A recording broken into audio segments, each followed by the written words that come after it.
الصلاۃ والسلام علیک یا رسول اللہ، الصلاۃ والسلام علیک یا حبیب اللہ، الصلاۃ والسلام علیک یا شفیع المذنبین، الصلاۃ والسلام علیک یا رحمۃ للعالمین۔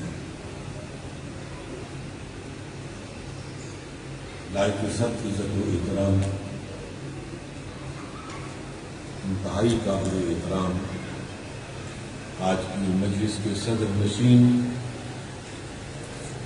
گرامی مرتبہ پیر صادق حسین شاہ صاحب، میزبان گرامی مرتبہ چھوٹے عزت مآب صاحبزادہ حضرت الرحمن،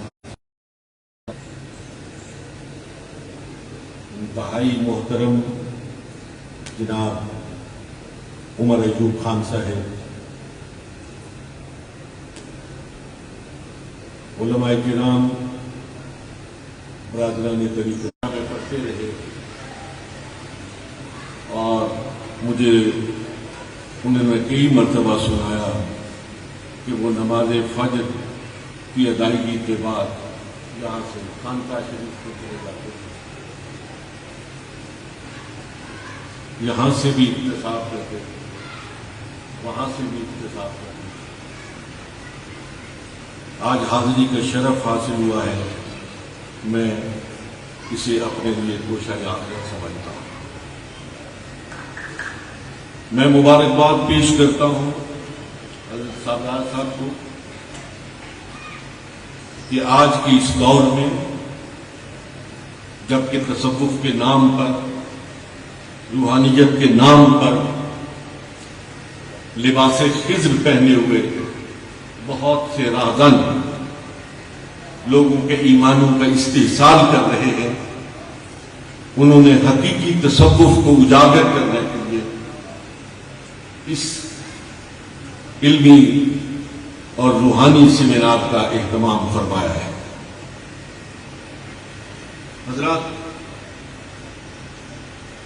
میں آج آپ کی توقع کے مطابق زیادہ تفصیل سے اپنی گزارشات پیش کرنے سے قاصر ہوں۔ انتہائی اختصاص کے ساتھ، انتہائی اجمال کے ساتھ چند گزارشات پیش کرنا چاہتا ہوں، اور میری گزارشات تسلسل ہے۔ میرے انتہائی محترم دوست، فاضل دوست، لائق سر عزت و احترام دوست ڈاکٹر ظفر اللہ بیگ صاحب کی گفتگو کا کہ تصوف شریعت سے جدا کسی چیز کا نام نہیں ہے۔ تصوف دین اسلام سے ہٹ کر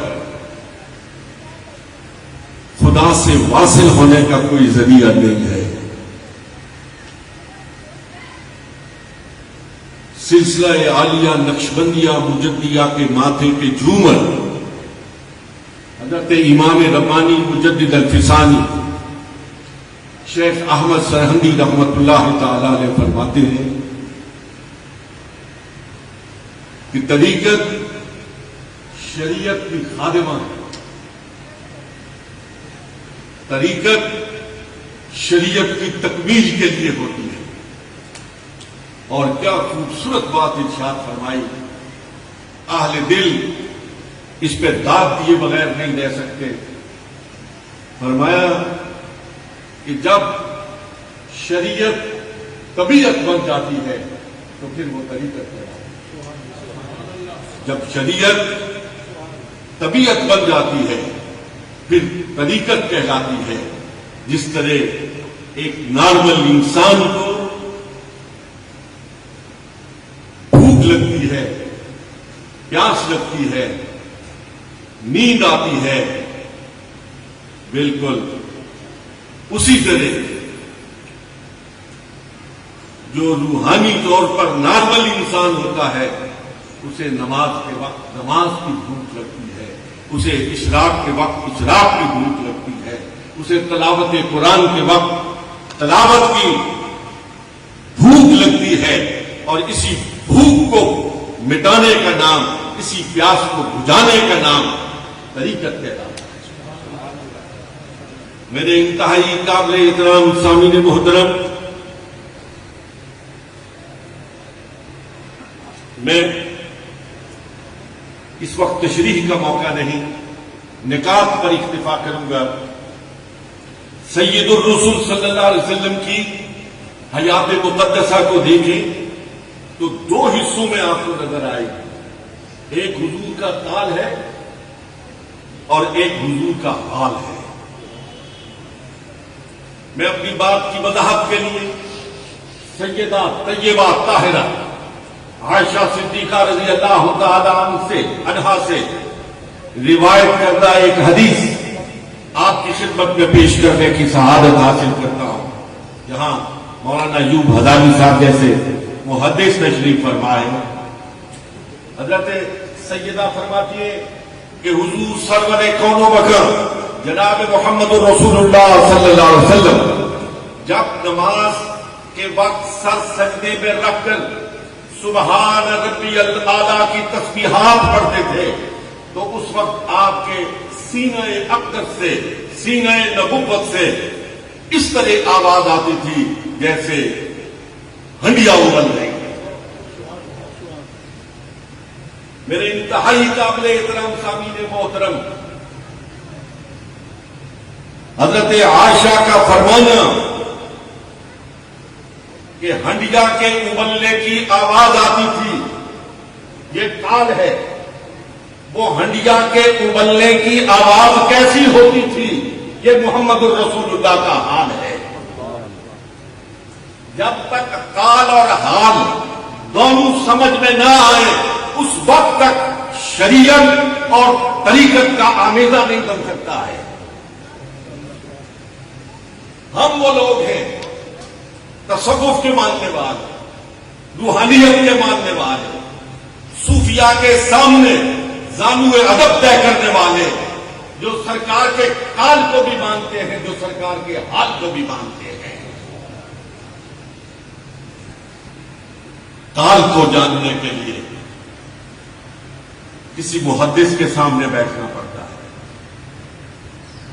قال کو جاننے کے لیے بخاری کا سبق پڑھنا پڑتا ہے، قال کے ادراک کے لیے ترمذی نسائی کو پڑھنا پڑتا ہے، اور حال کو جاننے کے لیے کسی شیخ عبد القادر جیلانی کی بارگاہ پہ جانا پڑتا ہے۔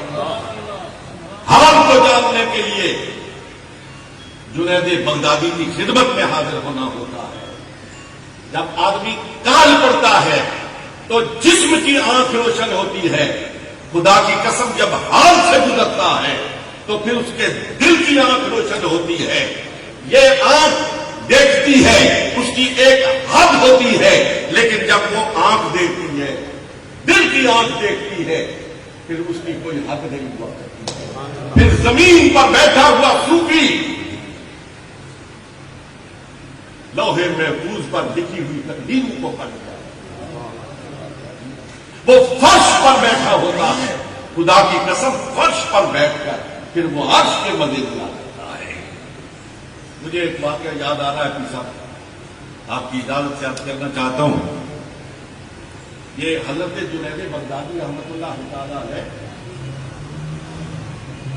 اور حضرت شیخ سری السقطی رحمۃ اللہ تعالی علیہ کا رشتہ ماموں بھانجے کا رشتہ تھا۔ حضرت شیخ سری السقطی رحمۃ اللہ علیہ نے کئی مرتبہ حضرت جنید بغدادی سے ارشاد فرمایا، باندھے بات تھا جمعے کو ہماری مسجد میں بات تھا۔ آپ نے ہر بار جواب دیا، مامو جان طبیعت اس طرف راغب نہیں ہے، یہ کام آپ کیجیے، میرا اپنا شغل ہے۔ ایک رات تھی، دنیا میں خواب تھی، حضرت جنید بغدادی کے گھر کا آنگن روشن ہو گیا۔ سرور کون و بقا جناب محمد رسول اللہ صلی اللہ علیہ وسلم آپ کا عالم ہے. ارشاد ہوتا ہے جنید بات کہا کرو، بات کہا کرو. اگر تھوڑی سی میری اس گزارش پر توجہ فرمائیں تو شاید بہت سارے عقدے کھل جائیں. آنکھ کھلی، تہجد کا وقت ہے، گھر سے اٹھتے ہیں، سیدھے ماموں کے دروازے پہ جاتے ہیں، جا کے دستک دیتے ہیں. یہاں رک کر پھر میں آپ کی توجہ کا طالب ہوں. حضرات محترم دستک دی، اندر سے شیخ سری السکتی رحمت اللہ علیہ مسکراتے ہوئے باہر آئے، مسکراتے ہوئے باہر آئے. کہا بھاجی کیا بات ہے؟ کہا آج جمعے کا دن ہے، میں واز کہنا چاہتا ہوں. فرمایا بھانجے آج میں ذرا انکار کر کے دیکھتے ہیں. یہ ہے کال اور یہ ہے حال. حاضرین محترم، ہمارے لیے کال بھی محترم، ہمارے لیے حال بھی محترم. ہم کال کو بھی چومتے ہیں، ہم حال کو بھی چومتے ہیں. یہ بخاری کے صفحات کو ہم بوسا دیتے ہیں، جلد کو بوسا دیتے ہیں. کیا بہت قیمتی جلد ہے اس کی؟ نقرئی الفاظ پہ وہاں پہ لکھا ہوا ہے اس لیے نہیں، ہرگز نہیں. جلد کی وجہ سے کوئی بوسا نہیں دیتا، کسی روشنائی کی وجہ سے کوئی بوسا نہیں دیتا، اس لیے بوسا دیا جاتا ہے. مولانا ایوب ادالوی حدیث پڑھاتے چوم کے کھولتے ہیں. کیوں کھولتے ہیں؟ اس لیے کہ اس میں نطق مصطفیٰ ہے، اس میں نطق مصطفیٰ ہے. اور صوفی کے ہم ہاتھ کو چومتے ہیں، صوفی کے سینے کو چومتے ہیں، صوفی کے ماتھے کو چومتے ہیں. اس لیے چومتے ہیں کہ وہاں پہ حال مصطفیٰ ہے. کال مصطفیٰ کے لیے کسی محدث کے دروازے پر دستک دینی پڑتی ہے، اور حال مصطفیٰ جاننے کے لیے رات کے پچھلے پیر کسی درویش کے حجرے پہ جانا پڑتا ہے. پھر پتا چلتا ہے کہ وہ سجدے میں جب سر رکھتے تھے تو جو آواز نکلا کرتی تھی، وہ جو ہنڈیا کے ابلنے کی آواز نکلا کرتی تھی، وہ آواز کیسی ہوا ہے. حضرات محترم، میں شاید باتیں کچھ آج کھل کے نہ کہہ سکوں، پھر سے ہی وقت بہت کم ہے. لیکن ایک بات میں پورے شرع صدر کے ساتھ کہنا چاہتا ہوں، پورے ایمان کے ساتھ کہنا چاہتا ہوں. محدث سے اور فقیہ سے مسئلہ پوچھو،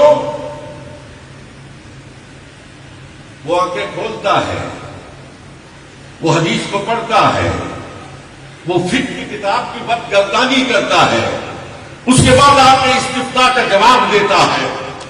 لیکن کسی صاحب دل سے مسئلہ پوچھو، وہ آنکھیں کھولتا نہیں، وہ آنکھیں بند کرتا ہے. وہاں کھولتا نہیں، وہاں بند کرتا ہے. وہ کتاب نہیں دیکھتا، وہ صاحب کتاب کی خدمت میں حاضر ہوتا ہے. یہ جہاں مسئلہ دیکھتا ہے وہ وہاں سے مسئلہ پوچھ کے آتا ہے. اس کا بتایا ہوا مسئلہ، اس کا استنباط غلط ہو سکتا ہے، لیکن جو آنکھوں دیکھا حال بیان کرتا ہے اس کا آنکھوں دیکھا حال غلط نہیں ہو سکتا. حضرات محترم، میں ذرا تھوڑا سا ہٹ کے بات کرنا چاہتا ہوں کہ آج کے دور میں جس دور سے ہم گزر رہے ہیں، ڈاکٹر کوئی خوبصورت بات کہی تھی. ہمارے دوست ہیں، آپ یقیناً جانتے ہوں گے، ڈاکٹر خالد علوی، جماعت اسلامی سے ان کا تعلق تھا. ہماری اسلامک یونیورسٹی مجھ سے پہلے وہ دعویٰ کیمپ کے ڈائریکٹر جنرل رہے. میں نے ان سے پوچھا، یہ ذرا پس منظر یاد رکھیے کہ ڈاکٹر خالد علوی جماعت اسلامی کے اساتین میں سے ایک اہم ترین ستون تھے. میں نے ان سے پوچھا کہ آپ اتنا عرصہ برمنگم میں رہ کر آئے ہیں، یورپ میں رہ کے آئے ہیں، آپ مجھے بتائیے وہاں کوئی انقلاب آ سکتا ہے؟ وہاں اسلام پھیل سکتا ہے؟ دین پھیل سکتا ہے؟ انہوں نے کہا میں نے اس پہ بہت غور کیا، میں اس نتیجے پہ پہنچا ہوں کہ ہاں پھیل سکتا ہے، لیکن پھر ہنس کے کہنے لگے میں پورے دعوے سے کہتا ہوں اس کی صورت ایک ہی ہے۔ میں نے کہا وہ کیا؟ کہنے لگے برمنگھم کی گمبولیا مسجد ہو اور اس پہ کوئی معین الدین چشتی اجمیری بیٹھا، ایک دن میں لاکھوں انگریز مسلمان بن جائیں گے، کلمہ پڑھ لیں گے، محمد رسول اللہ صلی اللہ علیہ وسلم کے القاب پر کیوں جائیں گے۔ انتہائی قابل احترام سامعین محترم، دین کو پھیلانے میں محمد رسول اللہ صلی اللہ علیہ وسلم کی دین کی نشر و اشاعت کے لیے جو صوفیہ کی خدمات ہیں وہ تاریخ اسلام کا ایک سنہری باب ہے، اس لیے کہ انہوں نے تال سے کم اور حال سے کہیں زیادہ لوگوں کو دین کی طرف راغب کیا۔ مجھے ایک بہت پہلے پڑا ہوا واقعہ اچانک میرے افق ذہن پر نمودار ہوا ہے، میں آپ کی دسترخوان علم پر پیش کرنا چاہتا ہوں۔ حضرت خواجہ معین الدین چشتی اجمیری رحمۃ اللہ تعالی علیہ سفر فرما رہے کہ میرے لیے، مجھ جیسے مبلغین کے لیے، مجھ جیسے مدرسین کے لیے ایک سبق آموز واقعہ ہے، اور ایک بیل گاڑی پر سوار جس کا کوچوان ہندو ہے، ہندو کوچوان ہے، سفر کر رہے ہیں، مغرب کا وقت ہو جاتا ہے، آپ نے فرمایا مجھے تازہ وضو کرنا ہے،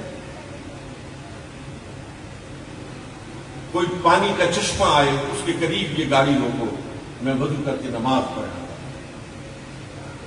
زور سے مغرب تک کے درمیان کا وقت، زور کے بعد سفر شروع ہوا، مغرب کا وقت آ گیا، آپ وضو کے لیے نیچے اترے، پانی بہ رہا تھا، وضو فرما رہے ہیں، صاف دل میں خیال آیا مولا آج تک معین الدین کی کوئی نماز بغیر جماعت کی ادا نہیں ہوئی ہے، آج میں اکیلا ہوں،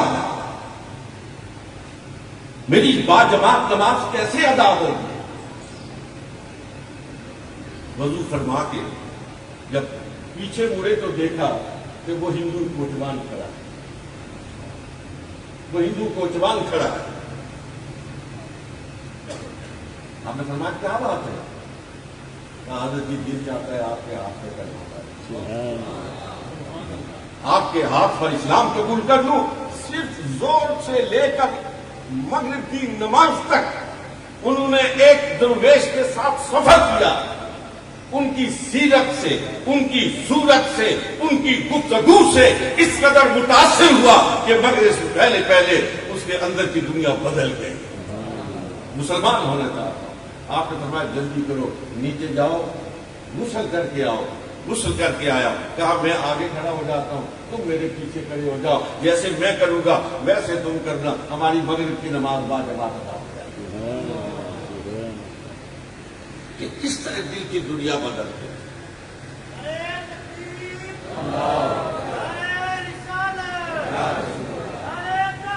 انتہائی قابل احترام سامعین محترم، مجھے ایک اور واقعہ یاد آیا، یقیناً آپ کے مضراب دل کو چھیڑے گا۔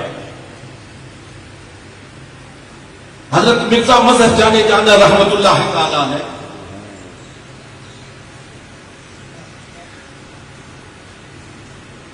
یہ مرید خاص ہے حضرت قاضی ثناء اللہ پانی پتی رحمت اللہ علیہ۔ حضرت مرزا صاحب بیمار تھے، پالکی پر اٹھا کر ان کو لے جایا جا رہا تھا، مرزا صاحب پیادہ ان کے ساتھ ساتھ چل رہے تھے، راستے میں حضرت مرزا صاحب نے اپنی پالکی کا پردہ سرکایا اور سامنے دیکھا تو کچھ درویش بیٹھے ہوئے ہیں، درویشی کے لباس میں، اور ان کے پاس ایک ہجوم ہے۔ آپ نے مرزا صاحب کو مخاطب کیا، فرمایا مرزا جی حضور، کوئی جعلی فقیر دیکھنا چاہتے ہو؟